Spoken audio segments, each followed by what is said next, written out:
Axşamınız xeyir müəllimim. Axşamınız xeyir olsun müəllimlər.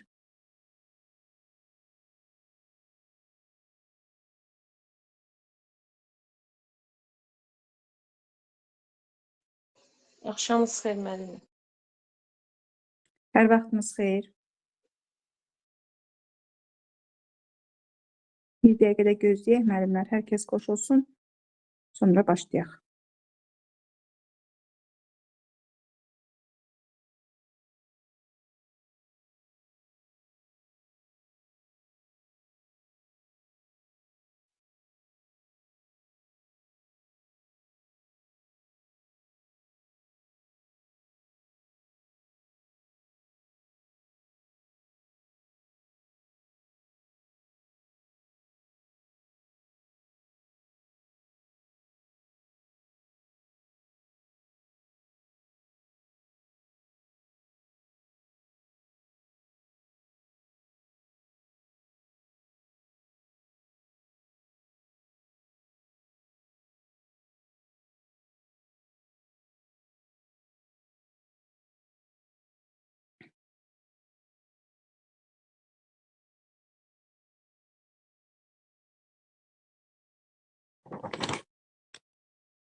Bir daha axşamınız xeyir olsun müəllimlər.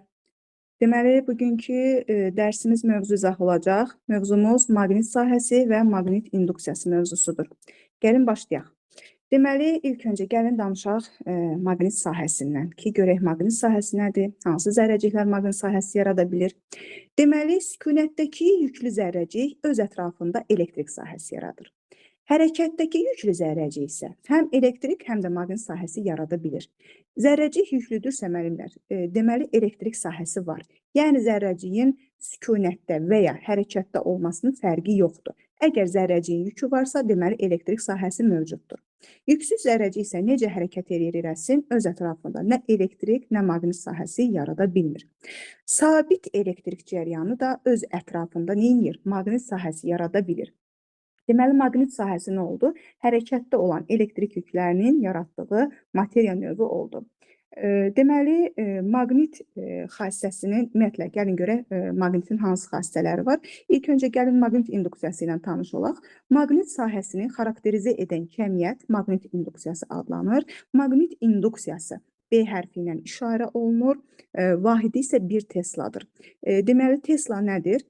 Deməli, Tesla elə deməli naqilin maqnit induksiyasıdır ki, naqildən 1 amper cəryan şiddəti keçdikdə ki, həmin o naqildə 1 metr uzunluqdakı naqildə deməli 1 Newton qüvvə yarada bilən maqnit induksiyasıdır 1 Tesla.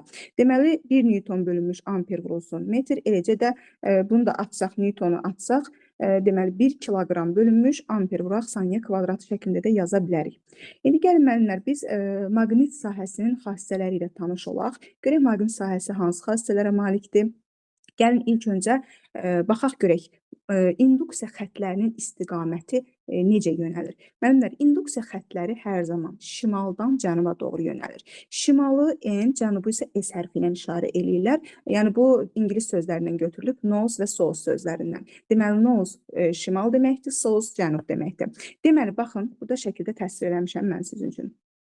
Baxın, bizim burada bir dənə belə deməli maqnitimiz var. Dedik ki, 2 qütbü var maqnitin, N qütbü, S qütbü. İnduksiya xətləri müəllimlər şimal qütbdən çıxır, cənub qütbə daxil olur. Baxın, istiqamətlərlə mən göstərmişəm burada. Bax, bu N qütbü deyilmi? Görürsünüz, bax, N-dən çıxır, gəlir isə daxil olur. Bax, N-dən çıxır, gəlir isə daxil olur. Bu, belə deyim də, maqnitin xaricindədir. Daxilində isə, burada bax, qeyd eləmişəm. Daxilində isə müəllimlər S-dən ilə daxil olur. Gəlin, bunu bir aydın şəkildə göstərək. Bax, daxilində isə əslində bu ondan irəli gəlir də, yəni N-dən çıxıb S-ə daxil olacaq, gəlib buradan davam eləyəndə görürsünüz, maqnitin daxilində əslində istiqamət S-dən enədir. Amma yenə çıxanda, baxın, N-dən çıxır, gəlir S-ə daxil olur. Yenə maqnitin daxilinə daxil giriş elədikdə isə, baxın, yenə S-dən N-ə doğru olur istiqamət. Deməli, induksiya xətləri şimaldan cənubə doğru yönəlir, maqnitin daxilində isə S-dən N-ə doğru yönəlir, yəni cənubdan şimala doğru yönəlir. Aha, bu oldu bizim maqnit induksiya xətlərimizin istiqaməti. İndi gəlin görək, bəs maqnit xətləri necə xətlərdir? Maqnit qüvvə xətləri müəllimlər qapalı xətlərdir. Qüvvə xətləri qapalı olan sahələrə biz burulğanlı sahələr deyirik. Burulğanlı sahədə qapalı trayektoriyada görülən iş sıfırdan fərqlidir. Yəni, maqnit sahəsində qapalı trayektoriyada görülən iş sıfırdan fərqlidir. Biz bilirdik ki, elektrik sahəsində qapalı trayektoriya üzrə görülən iş sıfıra bərabər idi. Deməli, bax, bu da maqnit sahəsinin fərqidir ki, yəni burulğanlı sahədə qapalı trayektoriyada görülən iş deməli nə olur? Sıfıra bərabər olmur, sıfırdan fərqli olur. Sonra müəllimlər, deməli, gəlin görək, bəs maqnit qütbləri nədir? Maqnit xassəsini uzun müddət özündə saxlayan maddələr sabit maqnitlər və ya sadəcə maqnitlər adlanır. Məsələn, bir neçə düz şəkilli maqnitlər var, nar şəkilli, halqa şəkilli maqnitlər var. Yəni, daha çox biz bu üçü ilə tanışıq. Deməli, nal şəkilli, halqa şəkilli və düz formada olan maqnitlər var. Müəllimlər, maqnitin eyni adlı qütbləri bir-birini itələyir, əks adlı qütbləri isə bir-birini cəzb edir. Yəni, eyni adlı qütblər hansılardır? Məsələn, N-lə N ola bilər, S-lə S ola bilər. Bunlar bir-birini, yəni eyni adlıdırlar da. Baxın, məsələn, bu da N-dir, bu da N-dir. Bunlar bir-birini itələyəcəkdir. Yəni, eyni adlı qütblər bir tərəfə baxırsa, bunlar bir-birini itələyəcəkdir. Əks adlı maqnit qütbləri isə nə edir? Bir-birini cəzb edir. Məsələn, NS və yaxud da ki, SN, bunlar bir-birini necə cəzb eləyəcəkdir. Aha, dördüncü xassəmiz isə ondan ibarətdir ki, müəllimlər, maqnit induksiyasının istiqaməti maqnit əqrəbinə əsasən təyin olunur. Maqnit əqrəbi nədir? İki qütbə malik olan kiçik sabit maqnitdir. Yəni polad lövhədən hazırlanır. Əqrəbin ortasında şüşədən yataq var. Bu yataq iti uclu milə söykənir. Onun sayəsində əqrəb üfüqü müstəvidə istənilən tərəfə asanlıqla dönə bilir. Bax, bu maqnit əqrəbinə əsasən induksiyanın istiqaməti təyin olunur. Yəni necə təyin olunur? Bax, bu maqnit əqrəbi də eyni ilə, yəni bir tərəfi N, bir tərəfi S-dən ibarətdir. Baxın bu formada. Deməli, N tərəfi, bax, bu maqnit əqrəbinin N qütbü maqnit induksiyanın istiqamətini göstərir. Yəni, bax, məsələn, tutaq ki, belə bir maqnit induksiyamız var. Bax, burada təsvir eləmişəm. Deməli, maqnit induksiyamız bu istiqamətdə yönəlibdirsə, deməli, o zaman maqnit, bax, bu maqnit əqrəbinin N qütbü də bu B istiqamətində yönəlməlidir. Bax, bu N-in yönəlməyinə görə biz bilirik ki, deməli, maqnit induksiyası bu istiqamətdə yönəlmişdir. Deməli, induksiyanın istiqaməti maqnit əqrəbinə əsasən təyin olunur. Maqnit əqrəbinin N qütbü induksiyanın istiqamətini göstərəcək. Müəllimlər, səsim gəlir hamıya. Bəli, gəlir. Bəli, gəlir. Həqiqət müəllimə, yəqin sizdə setdə problem var. Siz yenidən daxil olun. Yəni, sizdə problem var nəsə. Müəllimə, məndə də oldu. Elə axşamınız xeyir. Hamı elə bir ki, çıxdı yeri. Hə, elə bir də təzədən yenidən qoşuldum. Elə bir hamı itdi, bir dənə mən qaldım orada. Nəsə oldu, problem oldu. Çıxdım, yenidən qoşuldum. Amma indi yaxşıdır, görsənir hər şey. Aha, müəllimlər, hər kəs də artıq hər şey qaydasındadır. Yəni, səsim dərs izahından bəri hər şey aydındır, qaydasındadır. Bəli. Aha, davam eləyək, yoxsa mən yenidən başlayayım? Davam edin. Aha, tamam. Yaxşı. Deməli, dedik ki, bu da oldu bizim maqnit əqrəbimizin, deməli, induksiyamızın istiqamətinin maqnit əqrəbinə əsaslandığında dedik. Maqnit əqrəbi əsasında təyin olunduğunda dedik. Beşinci xassəmiz nə idi, müəllimlər? Biz elektrik sahəsini keçəndə də öyrənmişdik ki, bircins sahə var idi, bir də qeyri-bircins sahə var idi. Bircins sahədə dedik necə olardı? Məsələn, biz bunu intensivlikdə də öyrənmişdik ki, dedik bircins sahədə intensivlik xətləri bir-birinə paralel yönəlirdi. Düzdürmü? Bütün nöqtələrdə, bütün istiqamətlərdə sıxlıq eyni idi. Eləcə də bax bu xassisə maqnit induksiyasında da var. Deməli, maqnit sahəsi də bircins və qeyri-bircins olur. Bircins maqnit sahəsində induksiya xətləri bir-birinə paralel formada yönəlir. Bax, birinci çəkdiyim şəkil, söhbət buradan gedir. Bircins sahədə, deməli, induksiya xətləri bircins sahədə induksiyanın qiyməti və induksiyasının qiyməti bütün nöqtələrdə bərabərdir. Baxın, mən burada 3 nöqtə qeyd eləmişəm. Bax, 1 nöqtəsi, 2 nöqtəsi, 3 nöqtəsi fərqi yoxdur. Məsələn, lap buralarda bir dənə 4 nöqtəsi də qeyd eləsək, bütün nöqtələrdə induksiyanın qiyməti eyni olacaqdır. İndi bir də var qeyri-bircins sahə. Yenə deyirəm, biz bunu elektrik sahəsində də öyrənmişdik ki, qeyri-bircins sahədə, baxın, xətlər bir tərəfə yönələn istiqamətdə yönəlirdi. Yəni, bir tərəf daha sıx olurdu, digər tərəf seyrək olurdu. İntensivlikdə nə demişdik? Deyirdik ki, sıx olan yerlərdə intensivliyin qiyməti daha böyük idi. Eyni ilə də müəllimlər burada da, deməli, sıx olan yerlərdə, induksiya xətləri sıx olan yerlərdə induksiyanın qiyməti daha böyük qiymət alır. Deməli, daha böyük olur. Deməli, o zaman, baxın, 3 nöqtə qeyd eləmişəm. Sıx olan yerdə, daha sıx olan yerdə 3 nöqtəsi yerləşir. Biraz sonra 1 nöqtəsi, daha seyrək yerdə isə 2 nöqtəsi yerləşir. Deməli, nə olacaq? 3-ün induksiyası 1-in induksiyasından böyük olacaq, 1 də 2-dən böyük olacaqdır. Bax, bu formada, deməli, bu da oldu bizim bircins və qeyri-bircins sahəmiz və orada induksiyanın qiyməti. Aha, bir də bir xassəmiz var, müəllimlər. Məsələn, maqniti biz hissələrə böləndə alınan kiçik maqnitlərin qütbləri böyük maqnitin qütbü ilə eyni olur. Deməli, necə dedik? Dedik ki, maqniti hissələrə böləndə alınan kiçik maqnitin qütbləri böyük maqnitin qütbü ilə eyni olur. Bax, məsələn, tutaq ki, bizim belə bir maqnitimiz var. Deməli, bax, bu bizim maqnitimizdir, göstərmişik. İndi mən bunu tutaq ki, ortadan 2 yerə bölürəm. Bax, ortadan 2 yerə bölünəndə alınan, bax, burada 2 yerə böldüm də, düzdür? Bax, bu hissə bir hissə, bax, bu hissə də bir hissə. Bax, buradan belə ortadan 2 yerə böldüm. Bax, bu hissələri də burada göstərmişəm. Bax, bu bir hissəsidir, belə deyim, yarısıdır, bu da digər yarısıdır. Bax, nə dedik? Dedik, alınan kiçik maqnitlərin qütbləri böyük maqnitin qütbü ilə eyni olur. Baxın, müəllimlər, bax, bu tərəf N idi. Bax, bu tərəfimiz N-dir, bu birisi tərəfimiz S-dir, düzdür? Bax, bu alınan o yarı maqnitlərdə də eyni düzüləcək maqnit əqrəbinin qütbləri. Yəni birinci tərəfi N olacaq, ikinci tərəfi S olacaq. İndi gəlin ikinci maqnitə baxaq. Bax ikinci yarı maqnitə baxaq. İkinci yarı maqnitdə görürsüz, bax bu qıraq tərəf S-dir. Görürsüz, bax buradakı qıraq tərəf S-dir. Bax buradakı da qıraq tərəf S olur, daxildəki tərəf N olur. Gördükmü? Bax necə paylandı. Deməli maqniti hissələrə böləndə alınan kiçik maqnitin qütbləri böyük maqnitin qütbü ilə eyni olur. Yəni hansı tərəfdə N-dirsə o tərəf N olur, hansı tərəf S-dirsə o tərəfdə S olur. Bax bu aydın oldu mu? Deməli hissələrə böləndə alınan yeni maqnitin qütbləri böyük maqnitin qütbü ilə eyni olacaqdır. Bax, bunlar oldu müəllimlər, bizim maqnit sahəmizin xassələri. Deməli, bir də üstündən keçək bunların. Deməli, induksiya xətləri şimaldan cənuba doğru yönəlir, daxildə isə cənubdan şimala doğru yönəlir, yəni S-dən N-ə doğru yönəlir. Bu bizim birinci xassəmiz oldu. İkinci xassəmiz oldu ki, maqnit qüvvə xətləri qapalıdır. Qapalı xətləri olan sahələrə biz burulğanlı sahələr dedik. Burulğanlı sahələrdə qapalı trayektoriyada görülən iş sıfırdan fərqli olur maqnit sahəsində. Amma elektrik sahəsində biz deyirdik ki, qapalı trayektoriya boyunca görülən iş sıfıra bərabər olurdu. Bax, bunu da burada xüsusi qeyd eləmişəm. Aha, dedik ki, eyni maqnit qütbləri bir-birini itələyəcək, əks maqnit qütbləri bir-birini cəzb edəcək. Sonra dördüncü xassəmizdə nə dedik? Dedik ki, induksiyanın istiqaməti maqnit əqrəbinə əsasən təyin olunur. Maqnit əqrəbinin N qütbü induksiyanın istiqamətini göstərəcəkdir. Yəni siz hansı tərəfdə, məsələn, tutaq ki, bu istiqamətdədir. Bir dəqiqə.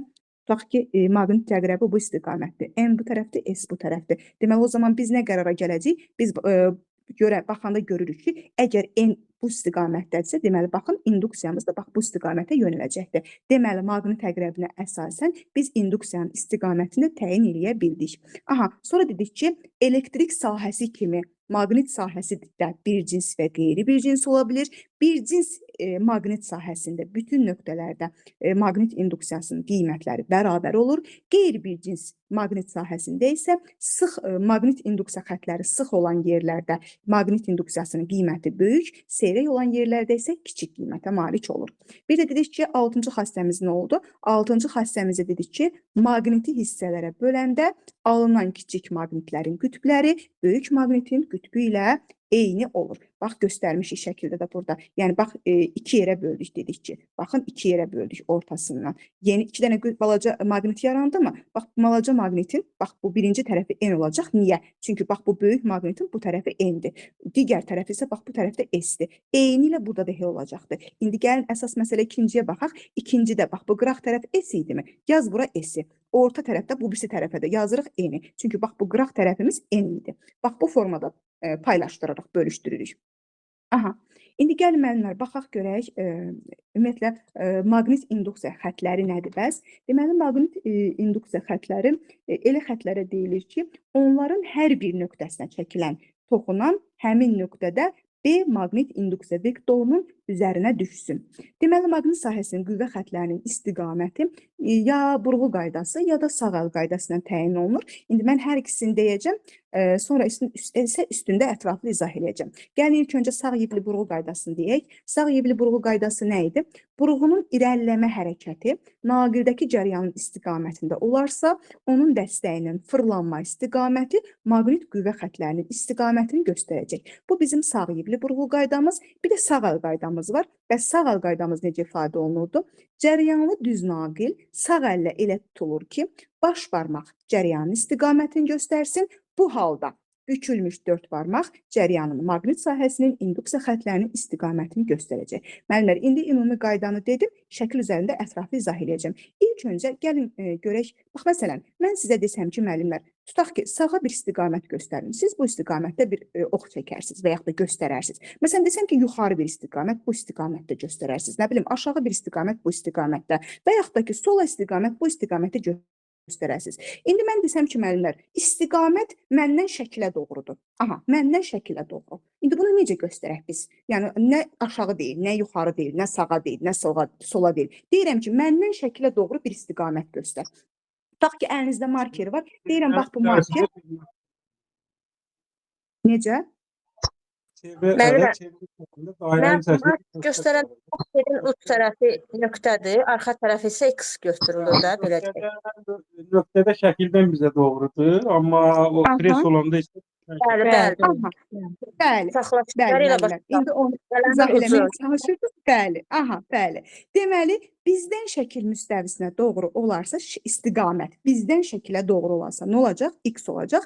İstiqamət şəkil müstəvisindən bizə doğru olarsa nöqtə olacaq. Elə bil mən qələmin ucunu özümə tərəf eləyirəmsə, qələmi özüm görürəmsə, özümə tərəf eləyirəmsə, bu olur nöqtə. Məsələn, markerdimi, qələmdim, bunu özümdən şəkilə doğru yönəldirəmsə, qarşı tərəfə yönəldirəmsə, bu olur nə? X. İndi müəllimlər, gəlin baxaq bu cəryanın istiqamətini şəkil üzərində göstərməyə çalışacağam.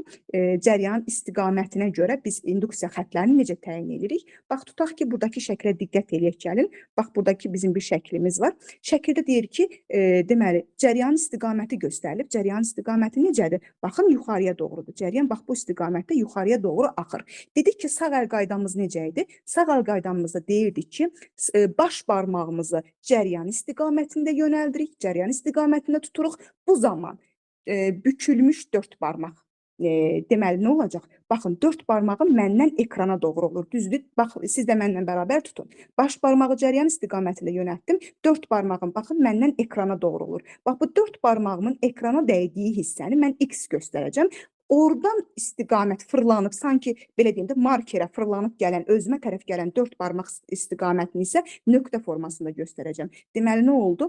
Əlimin dörd barmağın daxil olduğu hissə, yəni bu hissə oldu X. Oradan fırlanıb mən tərəfə gələn dörd barmağım isə olacaq nə? Nöqtə. Bax, deməli, bu istiqamətdə göstəririk. Deməli, bir də deyirəm sağ əl qaydamızı. Baş barmağımız cəryan istiqamətində, bu zaman bükülmüş dörd barmağımız, deməli, bizdən şəkilə doğru, yəni olacaq, bax, məndən ekrana doğru, dörd barmağımı ekrana doğru göndərdim. Oradan da əlimi fırlayıram, belə bu istiqamətdə özümə doğru. Deməli, məndən ekrana daxil olan hissəmiz olacaq X, ekrandan mənə tərəf yönələn hissəm isə olacaq nöqtə. Deməli, X olanda oldu bizdən şəkilə doğru, nöqtə olanda isə şəkildən bizə doğru. X olanda ovcumun içini görəcəm, nöqtə olanda isə əlimin üstünü görəcəm. Yəni, nöqtə sanki dırnaqlarımızdır. Dırnaqlarımızın üstünü görəcəyik. Deməli, əlimizin içi oldu X, əlimizin üstü oldu nöqtə. Aha, deməli, bu oldu müəllimlər. Deməli, düz cəryanlı naqilin maqnit induksiya xətləri. Aha, indi müəllimlər, məsələn, gəlin burada baxaq. Tutaq ki, dedik ki, baxın, cəryanımız bu istiqamətdə yönəlibdir. Bax, bu olsun bizim cəryanımız, bu istiqamətdə yönəlibdir. Şəkli burada təyin elədik. Şəklimiz elə demək olar ki, bu birinci şəkil buna aiddir. Bax, orada göstərdiyimiz şəkil buna aiddir. Dedik ki, baş barmağımız, baxın, oldu, tutdum cəryan istiqamətində, dörd barmağım olacaq, bax, burada X, bu istiqamətdə, fırlanıb mənə tərəf gələn dörd barmaq istiqamətim isə olacaq nə? Bax, burada nöqtə. İndi gəlin bu istiqamətdə ikinci şəklimizə diqqət edək. Dedik ki, yenə baxın, baş barmağımızı yönəltdik, bu olsun cəryan. Aha, baş barmağımızı yönəltdik cəryan istiqamətində, dörd barmağım bax, buradan daxil olacaq ekrana sanki, oradan da fırlanıb gələcək mənə doğru. Daxil olan hissəm olacaq X, mənə doğru gələn hissə olacaq nöqtə. Yəni, bax, buralar oldu nöqtə, aşağı tərəflər oldu X. Mənlər, bunun bir praktik yolunu deyim mən sizə. Məsələn, sağ əl qaydasını bilirik, nə gözəl, nə əla. Tutaq ki, burğu qaydasını bilirik, əla öz yerində. Bir də praktik üsul nə idi, müəllimlər? Cərəyan axan naqilin sağ tərəfi X olur, sol tərəfi nöqtə olur. Məsələn, tutaq ki, belə bir cəryan çəkdim. İndi bu cəryanın sağ tərəfi hansı tərəfdir? Bax, bu tərəfi cəryan istiqamətində. Bax, bu tərəf sağ tərəf olur, düzdürmü? Bu tərəf sol tərəf olur da, düzdür. Sağ tərəfi o zaman mən nə deyəcəm? Sağ tərəfim olacaq X, sol tərəfim olacaq nöqtə, düzdür? Aha. İndi gəlin müəllimlər, belə bir şeyə baxaq. Yaxşı, biz dedik ki, induksiyamız bizdən şəkilə doğru olanda nə olurdu? Bizdən şəkilə doğru olanda dedik ki, X olur, şəkildən bizə doğru olanda nöqtə olur. Bu bizim induksiyaya görə demişdik. Eləcə də müəllimlər, cəryana da aiddir bu. İndi ola bilər ki, cəryanı X və ya nöqtə şəklində göstəriblər. İndi bizə deyirlər ki, induksiyanın istiqamətini təyin edin, düzdür? İndi yəni, cəryanımız nöqtə şəklindədir və yaxud da ki, cəryanımız X formasındadır. Yəni, birinci şəkildə cəryanımız deməli, nə olub? Bizdən şəkilə doğru axıb, yoxsa şəkildən bizə doğru müəllimlər? Birincidə nöqtədir, baxın burada. Nöqtə olanda Şəkildən şəkildən bizə doğru. Şəkildən bizə doğru axır. İndi bəs onda əlimizi necə tuturuq? Dedik ki, yenə baş barmağımız cəryan istiqamətində idi. Düzdürmü? Şəkildən bizə doğru. İndi baş barmağım özümə doğru gəlir. O zaman bax mənim bükülən 4 barmağım induksiyanın istiqamətini göstərəcək. Bax belə aydın olurmu müəllimlər? Bax baş barmağım gəldi özümə doğru, özümə tərəf göndərdim. 4 barmağım baxın induksiyanın istiqamətini göstərir. Məsələn, burada bir nöqtə desəm ki, buradakı nöqtədə induksiyanı təyin edin, deyəcəyik bax bu istiqamətdə. Tutaq ki, buradakı bir nöqtədə deyəcəyik bu istiqamətdə, toxunan istiqamətdə. Deməli, nə oldu müəllimlər? Cərəyan nöqtə olanda, nöqtə şəklində olanda, yəni nə olanda, şəkildən bizə doğru olanda maqnit induksiyası saat əqrəbinin əksi istiqamətində olur. Gəlin ikinci şəklimizə baxaq. İkinci şəklimizdə x idi.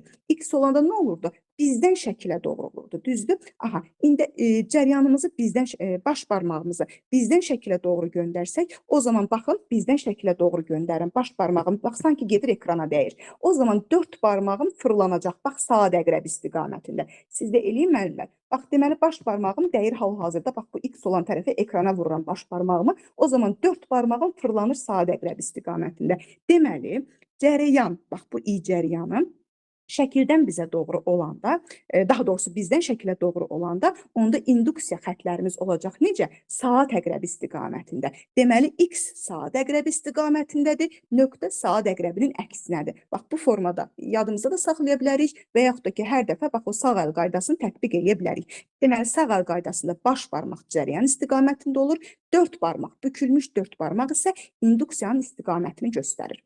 Aha. Bir də burada bir qeydimiz var ki, induksiya nədən asılıdır? Sonsuz uzun cəryanlı naqilin özündən məsafədə yaratdığı maqnit sahəsinin induksiyası aşağıdakı kimi hesablanır. B bərabərdir. Mü vurulsun mü 0, vurulsun i bölünmüş 2 pi r. Yəni bir sözlə müəllimlər, induksiya cəryan şiddəti ilə düz, məsafə ilə tərs mütənasib asılıdır. Bu oldu bizim düz cəryanlı naqilimizin induksiya xətlərinin təyini.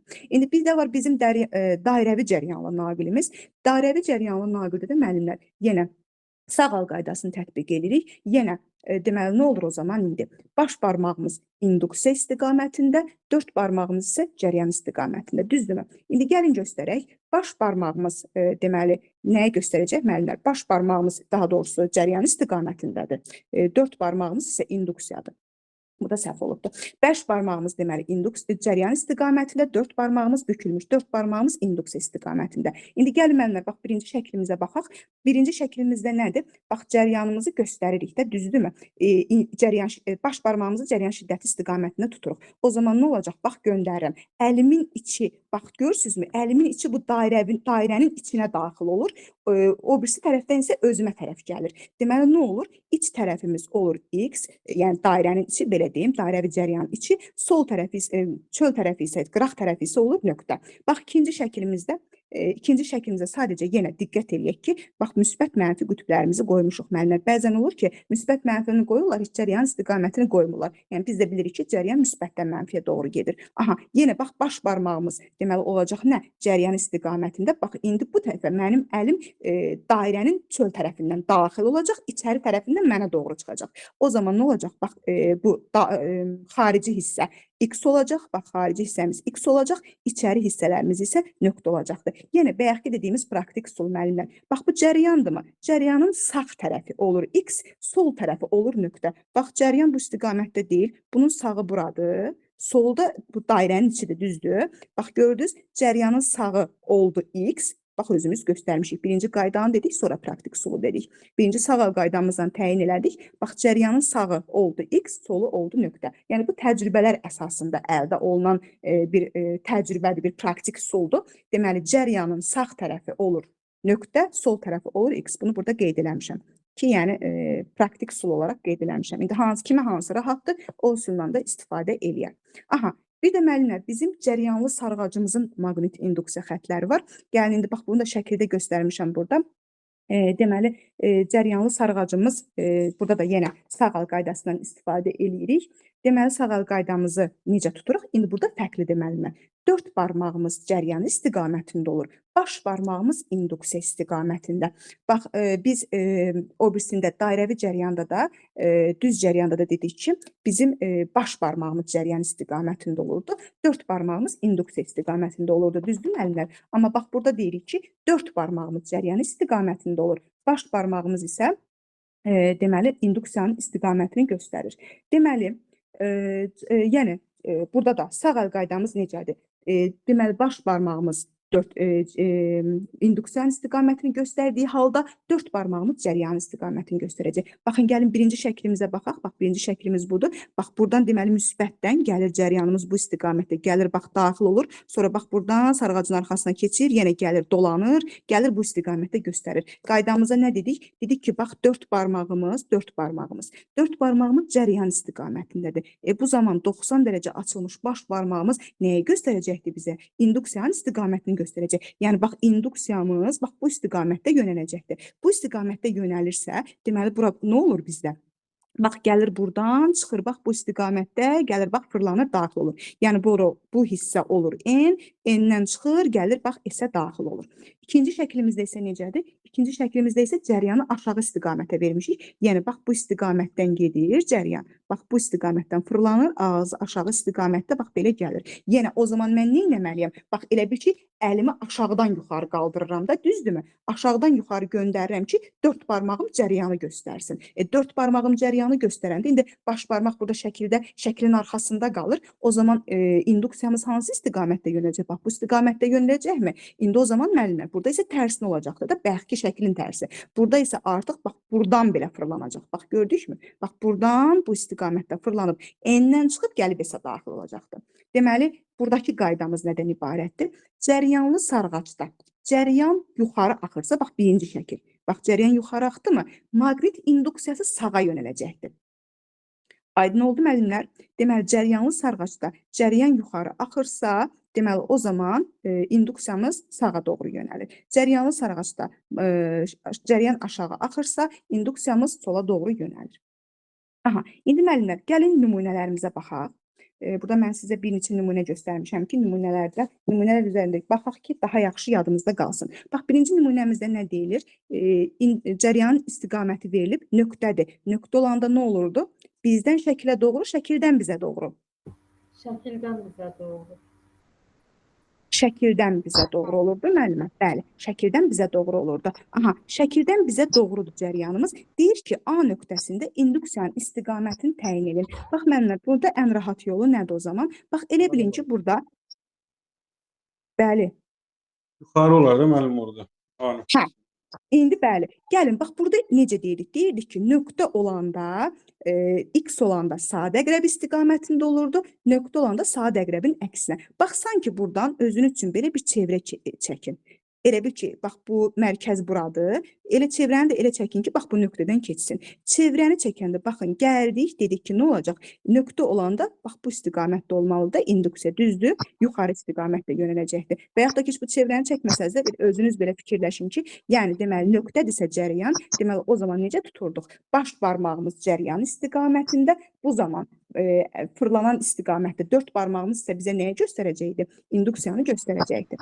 Deməli, bu oldu, induksiyamız yuxarı doğru yönəldi. İndi ikincidə artıq 2 dənə şəkil verilibdir, daha doğrusu 2 dənə cəryanımız verilibdir, hər ikisində X-dir. İndi deyir ki, ortada bir A nöqtəsi verib, deyir A nöqtəsində yekun induksiyanı təyin edin. X olanda deyirdik, nə oldu? Sadə əqrəb istiqamətində olurdu, düzdürmü? X isə sadə əqrəb istiqamətindədirsə, qoyun bu rəngini dəyişim. Bir dəqiqə. Aha, sadə əqrəb istiqamətindəsə müəllimlər, I1-in A nöqtəsinə yaratdığı induksiyanı hansı tərəfə çəkəcəm? Aşağı tərəfə çəkəcəm, yuxarı? Aşağı tərəfə çəkirəm. Yaxşı, indi I2-nin, bax, bu da indi sadə əqrəbi istiqamətində fırlandı. İndi sadə əqrəb istiqamətində fırlandı, bax, gəldi, fırlandı, gəldi, bax, burada yuxarı istiqaməti oldu. Düzdürmü? İndi ona görə, deməli, baxın, biz qəbul edəsək ki, buradakı onsa məsafələri bərabər vermişəm. I1 də bərabər I2 olarsa, o zaman, bax, bunu da bu istiqamətdə çəkdik. Bu olsun B1, bu olsun B2. O zaman cəryan şiddətləri bərabər, məsafələr də bərabər olarsa, deməli, o zaman B1, deməli, bu B1, bu B2. B1 də bərabər olacaqdır B2-yə, düzdürmü? O zaman yekun A nöqtəsindəki maqnit induksiyası nəyə bərabər olacaq müəllimlər? B nəyə bərabər olacaq? Burada da superpozisiya prinsipi ödənilir. Yəni A nöqtəsində induksiyası nə olacaq? Əks istiqamətlidir. Əks istiqamətli olanda nə edirik?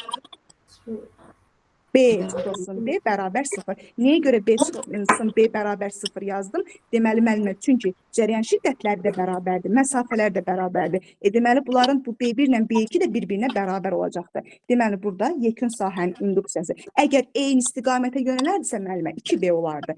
Əks istiqamətə yönəldiyi üçün nə edəcəyik? Deməli, çıxacaq. Aha, indi gəlin. Müəllimə, Bəli. ona bir sual verin. Buyurun. Ola bilər ki, orada məsafənin biri R, biri 2R olsun da, yəni fərqli Bəli. olsun. Bəli, olar. Onda müəllimə necə dedik ki, Onda onda sıfır dedik ki, olmayacaq. onda 0 olmayacaq. Müəyyən qədər bir qiymətə malik olacaq. İndi onda necə təyin edirik? Tutaq ki, cərəyan şiddətləri bərabərdir. Dediniz ki, məsafələr fərqlidir, düzdürmü? Biz də dedik ki, induksiya məsafə ilə tərs asılıdır. Necə intensivlikdə deyirdik? Yəni məsafəsi böyük olanın induksiyası kiçik olacaqdır. Aydın oldu mu necə? O zaman 0 olmayacaq. Artıq müəyyən bir qiymətə malik olacaqdır. Amma demək olar ki, müəllimə, burada həmişə məsafələri bərabər verirlər. Cərəyan şiddətlərini də bərabər verirlər. Yəni burada intensivlikdəki kimi məsələn çıxaq neçə alınır. Əsasən bax belə istiqamətinə görə verirlər. Orada da bərabər verirlər ki, yekun sahənin induksiyasını tapın. İndi qarşımıza çıxarsa yenə də üstündə göstərək. Təhlükəsiz oldu. Alttakını silmədim deyin. Yamaq-yamalıydı altdakı. Müəllimə, Əlavə səs Zəhmət çox olmasın, mikrofonları açıq. mikrofonu bağlayaq. Müəllimlər, mikrofonu bağlayaq. Yaxşı. Üçüncüdə müəllimlər bir qayda deyəcəm. Bax görürük ki, üçüncü nümunəmizdə bax bu da nöqtədir, bir cəryanımız, bu da nöqtədir və qıraqda bir yerdə bir A nöqtəsi veriblər ki, bizə burada yekun sahənin induksiyasını təyin edin. Bax burada 2 dənə eyni yöndə axan cəryan olarsa, sanki bunları görməzdən gəlirik. Qoyun bunu belə fərqlənmək. Deməli, ortada bir Salam müəllimə. salam. Şu Salam dərsi müəllimə. izah edirsiniz, biz qoşula bilmədik. Çox müəllim. Niyə müəllimə? Kim, neçə nəfər? Açıq hamı qoşulmuşdu dərsə. Çox Nə adam bilim, o qoşulmuş. müzakirə qrupunda yazılırdı ki, qoşula bilmədim. Hə, Baxın, heç də. Bircə dəqiqə. Mən axı soruşdum ki... Qoşulmuşdu müəllimə, internet gitmişdi, indi bərpa olunur.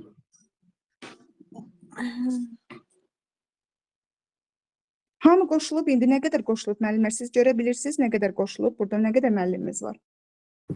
Mən 21 dənə görürəm. 18 dənə. Allah 18. Aha. Mən 21 gördüm, orada 21. Yaxşı müəllimlər, onsuz da kaydı atacağım. Kaydda baxarıq dərsə. Sadəcə olaraq hamı canlı qoşulsaydı yaxşı olardı, amma yəni bilmirəm necə olub, problem nədən ibarət olub bilmirəm, amma İnternet belə zəif olanda çıxıb təkrar girəndə qoşulmaq olur. Məndə də Hə, internet zəif olur. Təkrar. Və yaxud da Google Meet-dən yox, digərindən qoşulmaq olur. 2 dənə yerdən qoşulmaq olur. Əgər siz elədiniz iclasdan deyil, başqa yerdən qoşulanda, hə, o mümkün olur da belə deyək işte. İnternet yaxşı olur. İndi qoşulurlar. Onsuz da kayda baxarıq da müəllimə, məndə də hamımızda oldu problem. Kayda təzədən baxarıq, eybi yoxdur. yaxşı. Sadəcə olaraq səs-küy Nəysə elə bil həmişəki kimi deyil müəllimə. Elə məndə də səs arada qırıq gəlir falan. Hər gün həmişəki kimi deyil bu gün. Bilmirəm Bəli, nədən. müəllim, bəli. Hə, elə Səsdə olur, səs qırıq qırılır. arada gəlir falan, belə olur. Ola bilər internet xətlərində problem var müəllimlər. Sadəcə bundan əvvəl də dərsim olub mənim. Yəni heç bir problem olmadı. Ona görə bilmirəm indi nədəndir. Yenə nəsə narahatçılıq problem olsa deyərsiniz. Nəsə narahatçılıq problem olarsa deyərsiniz yenidən. Aha, yaxşı. Gəlin indi baxaq. Deməli dedik ki, baxın burada bizim 2 dənə eyni istiqamətdə axan cəryanımız göstərilib, I1 və I2 cəryanı. Burada bir A nöqtəsi verilib. Deyir, burada yekun sahəni təyin edin, yekun maqnit induksiyasını təyin edin. Mənlər belə olan halda, əgər cəryanımızın ikisi də eynidirsə, o zaman sanki bu cəryanları görməzdən gəlir. Ortada bax burada olan bir cəryan, bax bu 2 cəryanı əvəz eləyəcəkdir. Yəni o zaman bu da nöqtədir. Nöqtənin A nöqtəsində, bax bu nöqtə cəryan şiddəti nöqtə formasındadır. Nöqtə olanda nə olurdu? Şəkildən bizə doğru olurdu, düzdürmü? Şəkildən bizə doğru olanda o zaman A nöqtəsindəki bizim yekun sahəmizin induksiyası hansı istiqamətə yönələcək? Təyin eləyək görək. Nöqtə olanda necə olurdu? Sağa dəqrəbin doğru, əksinə A'dan olurdu. sağa O zaman, bəli, o zaman bu istiqamətdə olacaq, düzdür? Bax, induksiyamız bu istiqamətdə olacaq. Yəni, eyni istiqamətli əgər cəryanlar verilərsə, ortada götürülən cəryan eyni istiqamətdə olan cəryan elə bu iki cəryanın əvəzləyicisi kimi olur sanki. Elə bir dənə bunun induksiyasını tapsaz, yekun induksiyanı tapmış oluruq. Yenə deyirəm, amma bu qayda cəryanlar eyni istiqamətli axanda ödənir. Məsələn, fərqli olsa 1x, 1 nöqtə olsa ödənməz. Gəlin baxın, 4-cü şəklimizə də baxaq, 4-cü nümunəmizə də bax, ikisi də x-dir. İndi deyirəm ki, ikisi də x-dirsə, sanki bax ortada bir dənə, yenə bir x cəryanı yazıram, burada ortada bir x cəryanı yazıram. Bunları görməzdən gəlirəm. Bax, bu x cəryanın A nöqtəsindəki induksiyası elə bu digər I1 və I2 cəryanlarının induksiyasını vermiş olacaq. X olanda deyirdik, nə olurdu? Saat əqrəb istiqamətində. O zaman nə olacaq? B'dən aşağıya, A'dan aşağıya doğru olacaqmı A nöqtəsindən? Bax, induksiyamızın istiqaməti olacaq aşağı. Bax, bu aşağı çəkilmiş induksiya elə bu I1 və I2 cəryanlarının yekun induksiyasıdır. Yəni, biz bir dənəsindən əvəz elədik və göstərdik. Aydın oldu mu? Deməli, bu eyni istiqamətli cəryanlar olanda ödənir. Yəni, ikisini biri ilə ortadakı ilə əvəz eləmiş oluruq. Hər ikisini çəksəydik, yəni B orada onun əvəzləyicisidir. Hər ikisini çəksəydik, yəni əvəzləyicisidir. Bəli, eyni nəticə alınır. Sadəcə olaraq bir var indi hər ikisi üçün təyin eləyək. Bir də var indi bir dənə sadəcə ortadan birini qoyuruq, eyni istiqamətli cəryan. Və göstərik, o da olur bizim yekun induksiyamız. Bəli. İndi gəlin 5-ci nümunəmizə baxaq. Baxın, artıq 5-ci nümunədə müəllimlər bu qayda keçərli deyil. Niyə? Çünki biri x-dir, biri nöqtədir. Artıq burada məcburuq ki, biz bunun ayrı-ayrı hər birinin induksiyasını təyin eləyək. İndi o zaman nə dedik? Yəni, əslində, bax, buradakı məsafələr belə deyim də, bu A nöqtəsindən I1 cəryanın və I2 cəryanın məsafələrində bir-birinə bərabər götürsək, deməli o zaman bax I1 cəryanı bu olsun, bu da I2 cəryanı. I1 cəryanın A nöqtəsində yaratdığı yekun induksiya dedik ki, nə olacaq müəllimlər? Elə bir ki, burada bir çevrə çəkirik. Bax, çevrəyə çəkəndə sanki toxunan istiqamətində. Bax, X olanda necə olacaq? Bax, bu istiqamətdə. Çevrəni bax belə tamamlasaq, bax bunu elə bir sanki mərkəz götürün. Çevrənin bir tərəfdə bu nöqtədən keçsin. O zaman bax, buradakı deməli I1-in yaratdığı induksiya dəngələrin davamı olacaqdır, bəli. Bəli, davamı. Bax, bu olacaq B1. İndi gəlin I2-yə baxaq. I2-də nöqtədir. Nöqtə olanda nə olurdu? Saat əqrəbinin əksinə. İndi gəlin, bax, bu çevrəni indi burada elə çəkin ki, bunun mərkəzi sanki I1 olsun. Bax, belə bu formada gətirin. Bax, əlinizi arxasından gətirin. Bax, bu formada. Bu da gəlib, bax, bu istiqamətdə yönələcəkmi? Bax, bunun arxasından. Necə ki, çevrədə biz deyirdik, sürət çevrəyə toxunan istiqamətdə yönəlirdi. Biz nöqtədə əlimizi istiqamətini göstərib, əlimizlə göstərirdik də. Bu da onun kimi bir şeydir. Bu da oldu B2-nin deməli induksiyamız. Yekun induksiyamız o zaman nə olacaq müəllimlər? Yekun induksiyamız olacaq bu istiqamətdə. Bəli, bax bu olacaq bizim B yekun induksiyamız. Deməli bax nə oldu? I1 və I2 cəryanları artıq fərqli yöndə akarsa, yəni 1x bir nöqtə olarsa, hər birini ayrı-ayrılıqda induksiyasını tapıb, sonra yekun induksiyanı tapmalıyıq. Amma eyni istiqamətli olanda ikisini birindən əvəz edib, yəni biri üçün tez tapa bilərik, yəni asan formada tapa bilərik. Deməli, bu oldu bizim cəryanlarımızın, cəryanda, axan cəryanlarda deməli induksiyanın istiqamətinin tapılmasına aid nümunələrimiz.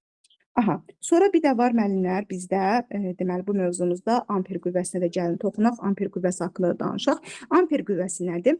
Deməli, maqnit sahəsi tərəfindən cəryanlı naqilə təsir edən qüvvədir. Tutaq ki, bax bizim belə bir induksiyamız istiqamətləri göstərilibdir və cəryanlı naqilimiz var. Cəryanlı naqillə maqnit induksiya arasındakı qalan bucağımız da alfadır. Bax, burada göstərmişik. Deməli, müəllimlər, amper qüvvəsinin düsturu F yəni bərabərdir.